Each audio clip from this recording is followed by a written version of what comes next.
Hi students, welcome to my channel. Students, ఈరోజు మనం ఈ వీడియోలో how to insert an element to an అరే అనే ఒక ప్రోగ్రామ్ గురించి చూద్దాం. ఓకేనా? సో ఒక అరేలోకి ఎలిమెంట్ని ఎలా ఇన్సర్ట్ చేస్తారు అనే టాపిక్ గురించి చెప్తున్నాము. సో వీడియోని స్కిప్ చేయకుండా ఫస్ట్ నుంచి లాస్ట్ వరకు చూడండి స్టూడెంట్స్. ఓకేనా? సో చూడండి, ఒక అరేలోకి ఎలిమెంట్ ఇన్సర్ట్ చేయాలంటే ఫస్ట్ మనకి ఒక అరే కావాలి కదా. సో అయితే ఆ అరేని నేను డిక్లేర్ చేయాలి. ఓకే, తర్వాత ఇంకోటి ఏంటంటే ఏ ఎలిమెంట్ని ఇన్సర్ట్ చేద్దాం అనుకుంటున్నాము ఆ ఎలిమెంట్ని ఒక దగ్గర స్టోర్ చేయాలి. తర్వాత ఆ ఎలిమెంట్ని ఏ పొజిషన్లో చేయాలి అంటే అరేలో మనకి ఇండెక్స్లు ఉంటాయి కదా, అంటే దాన్ని మనం ఇక్కడ పొజిషన్ అని చెప్తున్నాము. ఏ ఇండెక్స్లో మనం ఇన్సర్ట్ చేయాలి, ఓకే, అది కావాలి. ఓకేనా? సో ఇప్పుడు దీనికోసం మనం ప్రోగ్రామ్ వెళ్తున్నాం. సో ఫస్ట్ చూడండి, హెడర్ ఫైల్స్తో స్టార్ట్ చేస్తాం మనం program. Hash include stdio.h hash include conio.h అని చెప్పేసి రాస్తున్నాము. సో తర్వాత ఇంటీజర్ డేటా టైప్లో నేను ఒక అరేని డిక్లేర్ చేస్తున్నాను, సైజు 10. ఓకేనా? సో చూడండి, ఏఆర్ఆర్ ఆఫ్ సైజు 10 రాస్తున్నాం. తర్వాత ఒక నెంబర్ని ఇన్సర్ట్ చేయాలనుకుంటున్నాను కదా, ఆ నెంబర్ని స్టోర్ చేయడం కోసం నమ్ అనే వేరియబుల్ని తీసుకున్నాం స్టూడెంట్స్. ఓకే, తర్వాత ఏ పొజిషన్లో చేయాలి, ఏ ఇండెక్స్లో చేయాలి అని చెప్పేసి దానికోసం పిఓఎస్ అనే ఒక వేరియబుల్ని తీసుకున్నాను. ఓకే, తర్వాత ఎన్ అనేది ఏంటి అంటే ఇక్కడ నేను సైజు 10 ఇచ్చాను. ఎన్ని ఎలిమెంట్స్ అని నేను అంటే 10 లోపు ఎన్ని ఎలిమెంట్స్ని ఇన్సర్ట్ చేయాలనుకుంటున్నాను, 10 లేకపోతే 10 బిలోనా, 5 6 7. సో అది దానికోసం ఎన్ అనే వేరియబుల్ని తీసుకున్నాం స్టూడెంట్స్. ఓకే, తర్వాత సో ఐ అనేది దేనికోసం అంటే ఇండెక్స్ వాల్యూస్ అంటే ఇటరేషన్ కోసం అనమాట. సో 0th ఇండెక్స్ నుంచి మనకి ఎన్ ఎంతైతే ఉంటుందో దానికంటే ఒకటి తగ్గించి మనము ఇటరేట్ చేస్తూ ఉంటాం. దానికోసం ఐ అనే ఒక వేరియబుల్ని నేను తీసుకున్నాను. ఓకేనా? సో ఫస్ట్ చూడండి, ఆ ప్రింట్ఎఫ్ స్టేట్మెంట్ని ఉపయోగించి నేను రాస్తున్నాను. ఏం చేస్తున్నానంటే enter the number of elements అని చెప్పేసి నేను రాస్తున్నాను. ఓకేనా? Enter the number of elements అని చెప్పేసి నేను రాస్తున్నాను. ఓకే, తర్వాత ఎంటర్ చేసినటువంటి ఆ నెంబర్ ఆఫ్ ఎలిమెంట్స్ ఎంత అని చెప్పేసి ఎక్కడ స్టోర్ అవుతుందని చెప్తున్నాను, ఎన్ అనే వేరియబుల్ అని చెప్పాను కదా. సో అందుకనే స్కానప్లో ఏం చేశాను నేను, స్కానప్ %d %d అంటే ఇంటీజర్ డేటా టైప్. ఓకేనా? సో తర్వాత ఇప్పుడు ఎన్ని ఎలిమెంట్స్ అనేది రాసాం కదా, ఇప్పుడు ఏ ఎలిమెంట్స్ అనేవి రాయాలి. సో ప్రింట్ఎఫ్ స్టేట్మెంట్లో ఏం చేస్తున్నాను, ఎంటర్ ద అరే ఎలిమెంట్స్ అని చెప్పేసి రాస్తున్నాను స్టూడెంట్స్. ఓకే, సో ఇప్పుడు అరే ఎలిమెంట్స్ అనేవి మనకి ఇండెక్స్ తోటి స్టార్ట్ అవుతాయి కాబట్టి ఇటరేషన్ అనేది జరుగుతుంది కాబట్టి దానికోసం నేనేం చేస్తున్నాను, ఒక ఫర్ లూప్ స్టేట్మెంట్ రాస్తున్నాను. For i is equal to 0, i less than n, i++ అని చెప్పేసి రాస్తున్నాను స్టూడెంట్స్. సో దీని ప్రకారం మనం ఇచ్చే n వాల్యూ తోటి ఈ ఇటరేషన్స్ అనేవి స్టార్ట్ అవుతాయి. సో అలా స్టార్ట్ అయ్యి ఎక్కడ స్టోర్ అవుతాయి, %ARR ఆఫ్ i వాల్యూ ఎంతైతే నుంచి స్టార్ట్ అవుతుందో నువ్వు n వాల్యూ ఎంతైతే ఉందో దాని ప్రకారం అది వాల్యూస్ని స్టోర్ చేసుకుంటూ ఉంటుంది స్టూడెంట్స్. ఓకేనా? సో ఇప్పుడు అరేని చదివాం మనం.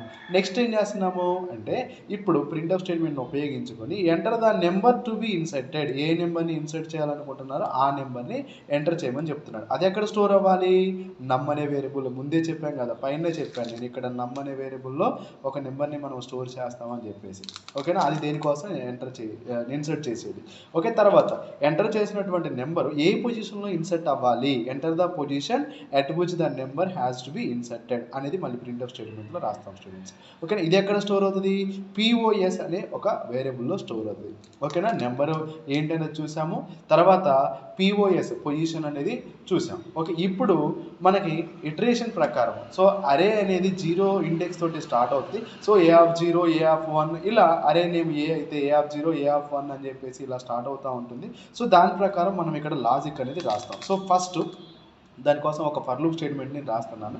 సో ఐ వాల్యూ అంటే ఐ తోటి స్టార్ట్ చేస్తాం కాబట్టి సో ఇనిషియలైజేషను, అదేవిధంగా కండిషను, అదేవిధంగా ఇంక్రిమెంట్ డిక్రిమెంట్ అనేది జరుగుతుంది ఫర్ లూప్లో. సో ఫస్ట్ ఏం చేస్తున్నాను నేను, i is equal to n-1 అని చెప్పేసి రాస్తున్నాను. అంటే n అనేది ఎంత, size of number of elements అని చెప్పాం కదా. సో ఆ నెంబర్ ఆఫ్ ఎలిమెంట్స్ ఒకటి తగ్గించుకొని మనం ఐ వాల్యూని స్టోర్ చేసుకుంటాం. తర్వాత ఆ ఐలో ఉన్నటువంటి వాల్యూని పొజిషన్ వాల్యూ కంటే ఎక్కువగా ఉందా ఈక్వల్గా ఉందా అని చెక్ చేస్తాం స్టూడెంట్స్. ఓకేనా? ఈ కండిషన్ కనుక ట్రూ అయితే, ఒకవేళ ఇది ట్రూ అయితే మనకేం జరుగుతుంది, ఫర్ లూప్ స్టేట్మెంట్లో ఇక్కడ చూడండి, ఏఆర్ఆర్ ఆఫ్ అరేలో ఐ వాల్యూ తోటి ఐకి ఒక అంటే ఐ అనే వాల్యూకి ఒకటి యాడ్ అయ్యి so ARR of i+1 is equal to ARR of I అనేది ఉంటుంది. అంటే ఈ ఏఆర్ఆర్ ఆఫ్ ఐలో ఐ వాల్యూ ఎంతైతే ఉంటుందో అది వెళ్ళి ఈ ఏఆర్ఆర్ ఆఫ్ ఐ ప్లస్ వన్లో స్టోర్ అవుతుంది. సో ఇది మనకి ఇక్కడ జరిగేటటువంటి లాజిక్. అంటే ఏం జరుగుతుంది స్టూడెంట్స్, ఇక్కడ అరేలో మనకి ఇండెక్స్లు ఉంటాయి. అంటే మనము ఇన్సర్ట్ చేయాలి అంటే ఖచ్చితంగా అడ్జస్ట్మెంట్లు చేయాలి. సో ఆ అడ్జస్ట్మెంటే ఈ లాజిక్ అనమాట. ఓకేనా. సో వన్స్ ఇది అయిపోయిన తర్వాత ఏం జరుగుతుంది అంటే ARR of POS is equal to నమ్. అంటే పిఓఎస్లో ఎంతైతే పొజిషన్ నువ్వు ఎంటర్ చేస్తావో అది ఏఆర్ఆర్ ఆఫ్, అంటే ఆ అరేలో పొజిషన్ ఇండెక్స్ నెంబర్ తోటి సెట్ చేసుకొని తర్వాత ఈ నమ్ అనే వేరియబుల్, అంటే నమ్ అనే వేరియబుల్లో ఎంతైతే ఉందో అది వెళ్ళి ఈ ఏఆర్ఆర్ ఆఫ్ పిఓఎస్లో స్టోర్ అవుతుంది. అంటే ఆ పొజిషన్లో నువ్వు ఎంటర్ చేయాలనుకున్న నెంబర్ వెళ్ళి స్టోర్ అవుతుంది స్టూడెంట్స్. సో తర్వాత ఏం జరుగుతుందంటే ఎరే యొక్క సైజు ఇంక్రీజ్ అవుతుంది, అంటే నెంబర్ ఆఫ్ ఎలిమెంట్స్ అని అర్థం. సో n++ అనేది చేస్తాం. సో తర్వాత ఏం చేస్తున్నాము, మళ్ళీ అంతా అయిపోయిన తర్వాత ప్రింట్ఎఫ్ ఉపయోగిస్తాం. ద అరే ఆఫ్టర్ ఇన్సర్షన్ అని చెప్పేసి రాస్తాం. సో దీనికోసం మనం ఏం చేస్తాము అంటే మళ్ళీ వన్స్ అగైన్ ఫర్ లూప్ స్టేట్మెంట్ని ఉపయోగించి రాస్తాం స్టూడెంట్స్. ఓకేనా. సో ఇది ప్రోగ్రాము. అయితే దీనికి మనం అవుట్పుట్ ఒకసారి చూద్దాం. సో అవుట్పుట్ని ఎక్స్ప్లెయిన్ చేస్తాను. అవుట్పుట్ ఎలా వస్తుంది అనేది చూద్దాం స్టూడెంట్స్. సో వీడియోని స్కిప్ చేయకుండా ఫస్ట్ నుంచి లాస్ట్ వరకు చూడండి. సో అవుట్పుట్ ఎలా వస్తుంది అనేది చాలా ఇంపార్టెంట్ స్టూడెంట్స్. ఓకేనా. ఓకే. సో చూడండి అవుట్పుట్ స్టేట్మెంట్ దీనికోసం నేను రాస్తున్నాను. సో ఎలా ఉంటుంది అనేది. సో ఫస్ట్ అవుట్పుట్ స్టేట్మెంట్ ఏముంటుంది అంటే, సో అవుట్పుట్ నేను రాస్తున్నాను. సో అవుట్పుట్కి ఒకసారి చూస్తే ఫస్ట్ స్టేట్మెంట్ ఏముంది స్టూడెంట్స్ మనకి. సో చూడండి, సో అవుట్పుట్ ఫస్ట్ మనకి స్టేట్మెంట్ ఏముంది అంటే ఇక్కడ enter the number of elements అని చెప్పేసి ఇచ్చాం. సో ఇదేంటంటే ఎన్ వాల్యూ అనమాట. సో ఇది n ఈజ్ ఈక్వల్ టు 5 అని అర్థం. ఓకేనా. సో ఎన్లో 5 అనేది స్టోర్ అవుతుంది స్టూడెంట్స్. ఓకేనా. తర్వాత ఏం చేసాము, ఎంటర్ ద అరే ఎలిమెంట్స్ అని చెప్పేసి ఇక్కడ ఇచ్చాము. అయితే అరే ఎలిమెంట్స్ని ఎంటర్ చేసేటప్పుడు మనకి ఏ రకంగా ఉంటుంది అని చెప్పాము, అరే ఎలిమెంట్స్ని మనం ఎంటర్ చేయగానే ఇక్కడ ఏం జరుగుతుంది, for I is equal to 0, I less than n, i++. So I value 0, n value ఎంత 5. సో ఇక్కడ ఇటరేషన్స్ జరిగి నువ్వు ఎంటర్ చేసే ప్రతి వాల్యూ కూడా ARR of 0, ARR of 1, ARR of 2, ARR of 3, ARR of 4. So ఈ రకంగా స్టోర్ అయ్యి మనకి ఏమొస్తుంది అంటే 10, 20, 30, 40, 50 అనేది ఒక అరేలో స్టోర్ అవుతుంది స్టూడెంట్స్. ఓకేనా. సో తర్వాత enter the number to be inserted. So ఏ నెంబర్ని ఇన్సర్ట్ చేయాలో ఆ నెంబర్ని. సో ఇది ఎక్కడ స్టోర్ చేస్తాం మనం, నమ్ అనే వేరియబుల్లో. ఇదేంటిది, ఇది ఏఆర్ఆర్. ఓకేనా. సో తర్వాత enter the position at which the number has to be inserted. So 3 అంటే పిఓఎస్ వాల్యూ ఎంత ఇస్తున్నాము, 3 అని చెప్పేసి ఇస్తున్నాం. So after the insertion, so third పొజిషన్లో రావాలట. 1, 0, 1, 2, 3. సో థర్డ్ పొజిషన్లో 60 అనేది వచ్చి సో 40, 50 తర్వాత. సో ఇక్కడ 0, 1, 2, 3. సో థర్డ్ పొజిషన్లో 60 వచ్చేసి తర్వాత నెక్స్ట్ రిమైనింగ్ అనేది వస్తుంది. సో దీని లాజిక్ ఎలా వస్తుంది అనేది చూద్దాం. ఓకేనా. సో మనకి ఎరేని ఇన్సర్ట్ చేయడం ఓకే, అంటే ఏంటి ఎరేలో ఎలిమెంట్స్ని యాడ్ చేయటము ఎలా అనేది చూద్దాం. సో ఎరే ఎలిమెంట్స్ని ఎంటర్ చేసిన తర్వాత జరిగే లాజిక్. సో ఫస్ట్ మనం ఏం చేస్తున్నాం అంటే ఫర్ లూప్ స్టేట్మెంట్ని తీసుకున్నాం స్టూడెంట్స్. సో ఫర్ లూప్లో ఏం జరుగుతుంది అంటే for I is equal N value ఎంత, ఐ ఈజ్ ఈక్వల్, సో ఇక్కడ చూడండి I is equal to n-1 అని చెప్పేసి రాస్తున్నాం. So I greater than or equal to POS. So చూడండి ఐ వాల్యూ ఎంత, n వాల్యూ 5 కదా, 5 - 1. So I is equal to 4. Okay. 4 greater than or is equal to POS ఎంత, position value ఎంత అని చెప్తున్నాము, 3 అని చెప్తున్నాం. So 4 greater than or equal to 3, condition true. ఓకేనా. కండిషన్ ట్రూ అయితే ఏం కావాలి, ARR of i+1, ARR of I value ఎంత 4 + 1.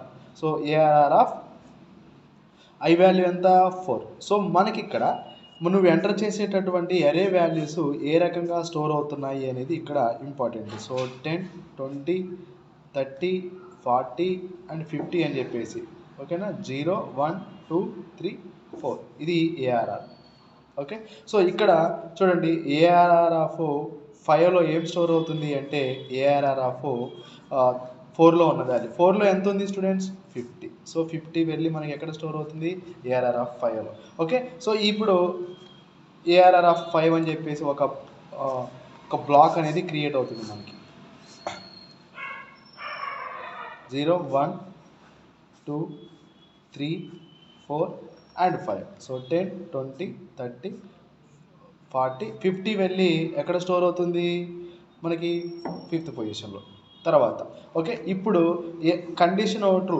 నెక్స్ట్ ఏం జరగాలి, I minus minus, I value ఎంత అని చెప్పాము 4 కదా, ఐ వాల్యూ ఇప్పుడు 3 అవుతుంది. So 3 greater than or equal to 3, condition true. Okay, condition true కదా. సో మళ్ళీ ఏం జరుగుతుంది, ఏఆర్ఆర్ ఆఫ్ 3 ఓకే, ఇక్కడ ఏం జరుగుతుంది అంటే మనకి 3 + 1 is equal to ARR of 3. So ARR of 4లో ఏం స్టోర్ అవుతుంది, ఏఆర్ఆర్ ఆఫ్ 3లో ఎంత ఉంది స్టూడెంట్స్ 40. సో 40 అనేది ఇందులోకి వెళ్ళి స్టోర్ అవుతుంది. ఓకేనా. సో ఇప్పుడు ఇక్కడ ఈ ఏరియా చూస్తే మనకి 0 1 2 3 4 5. సో చూడండి 10 20 30 40 వెళ్ళి 4లో ఇక్కడ 50. ఓకేనా. సో ఈ ఇటరేషన్ ప్రకారం ఈ రకంగా ఇది స్టోర్ అవుతుంది. సో తర్వాత ఐ మైనస్ మైనస్ చేస్తే ఐ వాల్యూ 2.